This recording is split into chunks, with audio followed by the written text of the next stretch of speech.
Beim Winterreifen ist es so, dass der unter 7 Grad plus richtig gut arbeitet. Der Sommerreifen über 7 Grad plus. Da ist eigentlich die Grenze.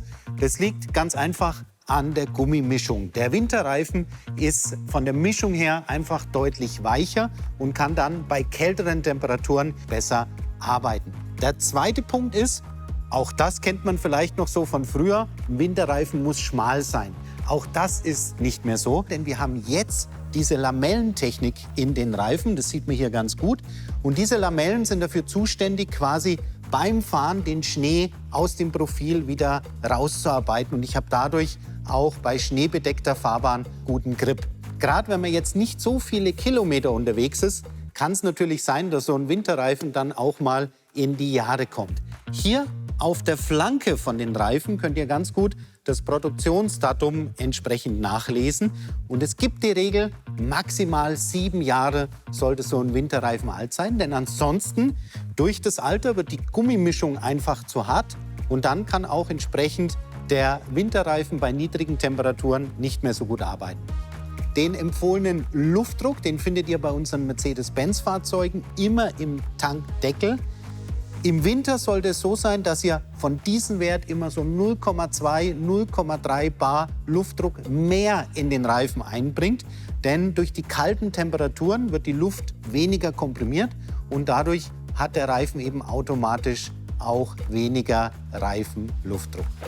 Ganz wichtig ist natürlich auch die richtige Profiltiefe. Alles, was unter 3 mm ist, funktioniert im Winter nicht mehr. Schaut euch den Reifen auch immer wieder an, dass hier wirklich die Oberfläche frei von Beschädigungen ist und dass es auch entsprechend gleichmäßig abgefahren ist. Licht und Sicht ist gerade in der kalten Jahreszeit ein wichtiges Thema.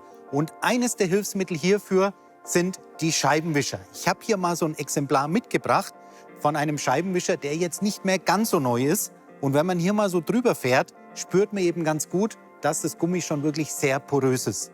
Wie kommt's? Entweder durch das Alter, dass eben der Verschleiß schon dementsprechend da ist, oder aber, wenn man eben den Scheibenwischer als Eiskratzer verwendet, ja, wenn man früh in das Fahrzeug einsteigt und dann eben merkt, die Scheibe ist gefroren und nimmt dann eben den Scheibenwischer. Das ist was für den Scheibenwischer wirklich ganz, ganz schlecht ist.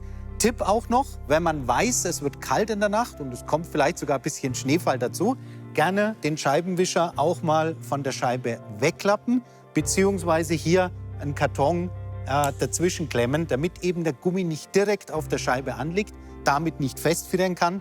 Und das ist eigentlich dann das Beste für den Scheibenwischer. Nicht nur in der Nacht ist es wichtig, dass die Scheinwerfer wirklich sauber sind. Deshalb, sobald ihr aus dem Auto aussteigt, immer mal schauen, ob die Scheinwerfer verdreckt sind und am besten die Verunreinigungen auch direkt entfernen. Die Scheinwerfer sollten natürlich auch immer richtig eingestellt sein. Das am besten bei eurer Mercedes-Benz Vertragswerkstatt überprüfen lassen. Kommen wir nun zum Motor von eurem Van. Hier könnt ihr als allererstes den Kühlmittelstand überprüfen. Das Ganze hier am Ausgleichsgefäß. Hier sollte der Kühlmittelstand immer zwischen minimal und maximal sein. Anteil vom Frostschutz hier drin ist auch sehr wichtig. Im Sommer sollte der nicht zu hoch sein, denn sonst ist die Kühlleistung dementsprechend schlechter. Aber im Winter brauchen wir eben den Anteil Frostschutz. Wenn ihr euch da unsicher seid, das am besten in eurer Mercedes-Benz-Werkstatt direkt überprüfen lassen. Ja, hier übrigens der Einfüllstutzen für das Scheibenfrostschutzmittel immer in blau markiert. Kapazität der Batterie im Winter auch ein sehr wichtiges Thema. Das am besten auch in eurer Mercedes-Benz-Werkstatt überprüfen lassen. Motorölstand könnt ihr in eurem Van ganz bequem vom Fahrzeuginneren ablesen. Hierzu schalten wir einfach nur die Zündung an, gehen hier in unserem Menü bis zu dem Punkt Service. Dann auf den Punkt Motorölstand, bestätigen das Ganze und hier könnt ihr schon gut sehen, Motorölstand in Ordnung, somit alles okay.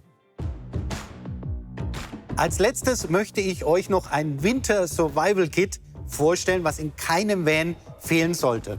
Allen voran der Schneebesen in Kombination mit dem Eiskratzer. Die Handschuhe haben eine spezielle Oberfläche, eine Grip-Oberfläche, damit man damit eben auch den Eiskratzer wirklich gut in der Hand hat. Wenn das Eis mal wirklich dick und fest gefroren sein sollte auf der Scheibe, dann kann man eben vorher mit dem Enteiser die Scheibe kurz einsprühen und damit löst sich das Eis wesentlich einfacher. Auch empfehlenswert in der kalten Jahreszeit ist es immer, Überbrückungskabel mit dabei zu haben. Solltet ihr einem anderen Fahrzeug mal helfen wollen, dann empfiehlt sich das immer, dass man das eben auch dabei hat. Möchtet ihr in höhere Lagen fahren, dann ist es wichtig, immer Schneeketten mit im Fahrzeug dabei zu haben. Dafür haben wir zusätzlich noch hier dieses Kniepolster mit dabei.